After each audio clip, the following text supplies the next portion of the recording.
नाम और राशि से क्या होता है? नाम और राशि से क्या होता है?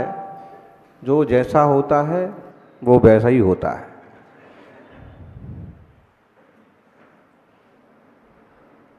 नक्षत्र और राशि से क्या होता है? जो जैसा होता है वो वैसा ही होता है। रामायण में दो पात्र हैं। सीरियल में रामायण में देखा होगा, एक मंदोदरी है, दूसरा विभीषण है। यूं बहुत पात्र हैं। और आप देखिए, मंदोदरी राम के राज्य में रहती है। मंदोदरी राम के राज्य में रह करके भी कभी सुधरी नहीं, और विभीषण रावण के राज्य में रहता है। विभीषण रावण के राज्य में रहकर भी कभी बिगड़ा नहीं।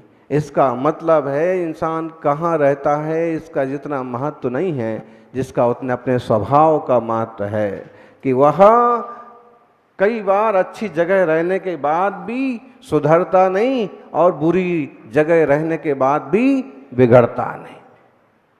ये उसकी अपनी दृढ़ता, उसकी अपनी संकल्प शक्ति, उसकी अपनी विचारधारा पर निर्भर करता है। नेताओं को देखो, चाहे वो कांग्रेस से भाजपा में चले जाएं और चाहे वहां से यहां आ जाएं, लेकिन उनकी अपनी जो विचारधारा है,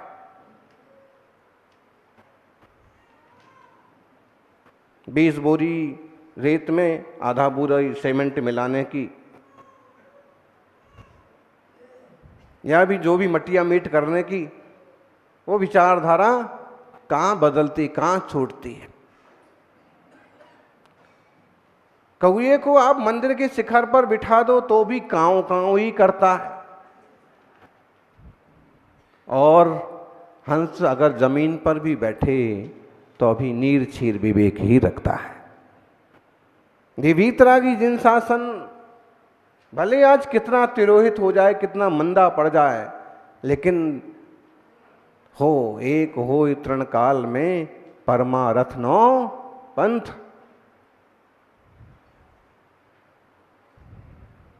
आ લીટી ગુજરાતીમાં છે, રાયચંદજીને લી લખેલી છે। સમજાણું મોટા ભાઈ? एक हो तृण काल मां परमारथनो पंथ। तीनों कालों में परमार्थ का तो एक ही पंथ होता है। कल एक युवक पूछने लगे कि हम अपने इस महान जिन धर्म को जन जन का धर्म बनाने के लिए ऐसा कुछ क्यों नहीं करें कि थोड़े से परिवर्तन करके और जन जन का धर्म बना दें।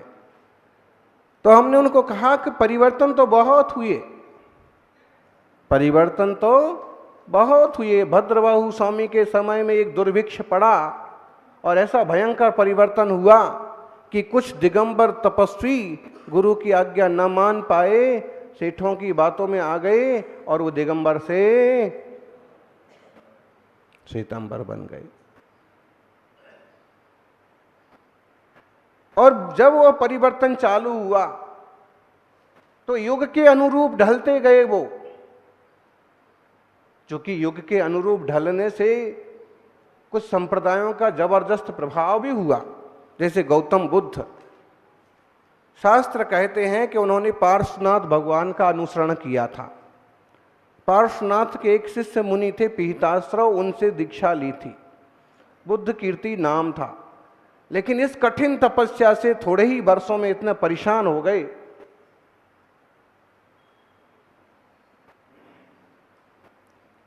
और एक बार तो चक्कर खाकर के जमीन पर गिर गए। तो उनने विचार किया, ऐसे भूखे प्यासे रहना, ऐसे उपवास करना, इतना कठिन पंच महाव्रत चातुर्याम धर्म पालन करना, इसका क्या मतलब है? धर्म तो शांति है और इसलिए धर्म भले गृहस्थी में नहीं हो सकता है, लेकिन इतना कठिन धर्म भी अपने बस का नहीं है। उन्होंने बीच का रास्ता बनाया, मध्यम निकाय। मध्यम निकाय बुद्ध धर्म का एक दूसरा नाम, इसका एक संप्रदाय आज भी है। मध्यम निकाय कहलाता है, बीच का रास्ता। तो कुछ क्रियाएं मुनियों जैसी और वस्त्र आदि गृहस्थों की तरह चल पड़ा। फिर युगानुरूप ढालते गए उसको। पहले पहल तो अहिंसा वगैरह का पूरा ध्यान रखा जाता था, लेकिन जैसे जैसे लोग जुड़ते गए, जैसे जैसे लोग आते गए, उसको युगानुरूप ढालते गए। अगर वो चाइना गए तो चाइना के खान पान को स्वीकार कर लिया, अगर वो तिब्बत गए, अगर थाईलैंड गए, वहाँ के खान पान को यहाँ तक कि लोगों ने प्रश्न किया कि जहाँ खाने पीने के लिए शाकाहारी भोजन कम मिलता है वहाँ क्या किया जाए, या फिर कभी बहुत ज़्यादा इच्छा हो मांस भक्षण की तो क्या किया जाए। तो यहाँ तक कह दिया कि मरे हुए जानवर का मांस खा सकते हैं। उन्हें अपने युगानुरूप चल करके सिर्फ अपने संप्रदाय को बढ़ावा देना जैसे एक तरह का लक्ष्य रहा, इसलिए वो बदलते गए। बदलाव हमारे यहाँ भी हुए। कैसे हुए? दिगंबर से श्वेतांबर धर्म उत्पन्न हुआ, बाद में आप देख लीजिए उसमें भी पैदा हुए। फिर थानकवासी भी, और अब 150 साल पहले तेरापंथी।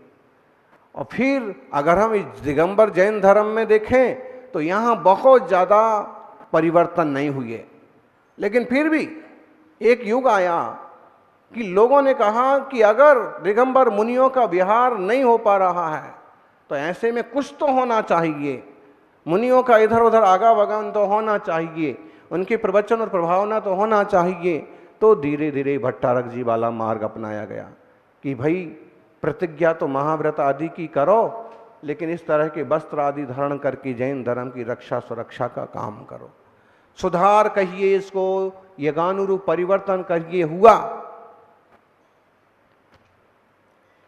फिर और देखो 200-250 साल पहले पूजा पद्धतियों को लेकर के समाज में एक तरह का सुधार कहिए, 13 नियम बना करके विकास कहिए या जो भी कहिए,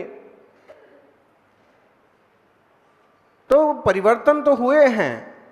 लेकिन सबसे खास बात यह है कि युगानुरूप परिवर्तन होते गए, लेकिन इस धर्म का, जनता का, हमारा सबका सौभाग्य रहा कि कितने परिवर्तन हुए, फिर भी मूल धारा कहीं ना कहीं निरंतर चलती रही, जिसमें आज हम सबको नहाने का सौभाग्य मिल रहा है। अगर ये पुरखे दृढ़ ना रहते और ये भी युगानुरूप परिवर्तन में शामिल हो जाते, भद्रबाहु स्वामी दक्षिण जामने के मामले पर दृढ़ ना रहते और वो इसी तरफ रह जाते, भट्टारक संप्रदाय की जब उत्पत्ति हुई उसमें भी कई अनेक ऐसे दृढ़ तपस्वी रहे कि वो मुनि बने रहे, भले एक ही मठ में रहे आए, एक ही तीर्थ पर रहे, भले 10-20 किलोमीटर में, 100-200 किलोमीटर में ही विहार करते हों, लेकिन ये इस लीटी को, इस लाइन को पकड़े रहे कि हम ये मार्ग तो नहीं छोड़ेंगे। और इस तरह से आदिनाथ से लेके महावीर तक और महावीर से लेके महावीर कीर्ति तक दिगंबर जैन धर्म जीवंत रहा। ऐसे भी कहते हैं कि आदिनाथ से लेके आदि सागर तक, शांतिनाथ से लेके शांति सागर तक, महावीर से लेके महावीर कीर्ति तक, और सन्मति सागर से लेके आज तक निरंतर जिन धर्म वर्धमान है, वर्धमान है और वर्धमान रहेगा। पंडित जी, ऐसे खूब परिवर्तन हुए, तरह तरह के लोग आए और तरह तरह के उन्होंने, युवाओं की भी एक सोच है कि कुछ युगानुरूप परिवर्तन कर लिए जाएं, लेकिन ध्यान रखिए युगानुरूप आचार संबंधी, विचार संबंधी कुछ परिवर्तन हो सकते हैं, लेकिन सिद्धांतिक परिवर्तन कभी नहीं होते। सिद्धांत अपरिवर्तनीय होते हैं। 5 महाव्रत ही रहेंगे, मुनियों का राप मुनि को रूप ही रहेगा, 28 मूल गुण ही रहेंगे।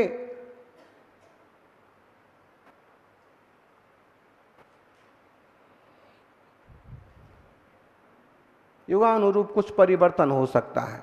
आप पंखा लगा के बैठे हैं, अब महाराज जी का प्रवचन हो रहा है तो आपके साथ महाराज जी भी बैठे हैं, आप एसी लगा के बैठे हैं। और जब पूरी सभा एसी ही चाहती है, एसी में बैठना पसंद करती है और वहीं बैठना है प्रवचन के लिए, तो भाई ठीक है, युगानुरूप इतना स्वीकार कर लेते हैं कि जब तक आप बैठे हो, जब तक ज़रूरी है, जब तक स्वाध्याय हो रहा है, तब तक इस तरह का एक थोड़ा सा, एक छोटा सा जो सुधार कहो या बिगाड़ कहो, आप तो ये बोलते हैं महाराज को सुधार कर लो, लेकिन जो कठोर तपस्वी वो कहते हैं सुधार नहीं है, ये तो शिथिलाचार है। अरे हम धूप में खड़े होकर तपस्या करने वाले, 50 टेम्परेचर में नंगी सड़कों पर नंगे पांव लंबा विहार करने वाले, तो बोले महाराज थोड़ा तो सुधार कर लो। तो श्रावक की भाषा में सुधार है और तपस्वी की भाषा में शिथिलाचार है। फिर भी चलो ठीक है, ये कम से कम 1000 आदमी एक साथ बैठ के प्रवचन सुनेंगे, चलिए इसलिए अपन इतना थोड़ा सा, चौकों में देख लो, सिगड़ी का ही पानी भोजन चलता था और कुएं का ही पानी चलता था। अभी भी हमारे जैसे कुछ फक्कड़ साधु इस कुएं के पानी पर डटे हुए हैं। देखा जाए तो ये श्रावक का विषय है, मुनिराज का विषय नहीं है कि कुएं के पानी के लिए वो आंदोलन करते रहे। वो तो ज़्यादा से ज़्यादा एक बार मार्गदर्शन करेंगे कि भाई कुएं का पानी छाना जा सकता है, बिल्कुल निर्दोष तैयार किया जा सकता है, प्राशुक किया जा सकता है, इसलिए जिससे बिलछावनी और दया वाला सिस्टम चालू रहे वो काम करो। अब कोयले वाली बात है, सिगड़ी वाली बात है, चलो उसमें सुधार कर लिया। बोले महाराज कोयले में तो ज़्यादा हिंसा होती है, सिगड़ी घर में कौन रखता है। अरे महाराज ही उपदेश नहीं देते हैं, मौका पड़े ना तो श्रावक महाराज जी से अच्छा उपदेश दे दे, और महाराज तो श्रावकों को उपदेश दें, और वक्त पड़े तो श्रावक महाराज जी को ही उपदेश।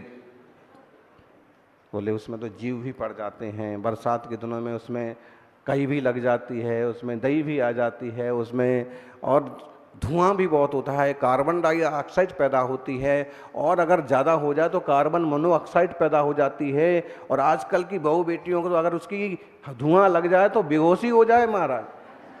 अब महाराज सीधी सादी धमकी है ये आहार करना है तो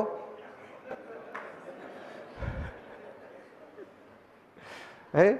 अब जब भाई उसके धुआं से बोले बहू बेटियां बेहोश हो जाएंगी, और अब महाराज कहेंगे भैया रे जो तेरे पास है वो ही कर ले, गैस से कुछ नहीं होता है। बोले अब अपनी दलीलें हैं उनकी, लेकिन ये समझना जो प्राकृतिक सिस्टम है वो अपने आप में महत्वपूर्ण रहे हैं। गैस से खाने वाले ना गैस्ट्रिक के शिकार हो जाते हैं, हमेशा गैस भरे भरे घूमते हैं। गैस का गुब्बारा जैसे उड़ता है ना, ऐसे गैस का खाने वाला भी। अब आप कहोगे घर घर में यही है, इसीलिए तो फिर अनेक मुनियों ने इस पर बोलना बंद कर दिया। भाई ठीक है, ये सुधार, गुरु महाराज भी इसको बिल्कुल स्वीकार नहीं करते थे, लेकिन वो क्या हुआ, टीकमगढ़ में ऐसा कोई विषय आ गया, फिर कोई बातें हो गई समाज में, इतना कोयला कहाँ से आएगा, चिगड़ियाँ रोज कौन कौन बनाएगा, बहुएं कैसे करेंगी, वगैरह वगैरह।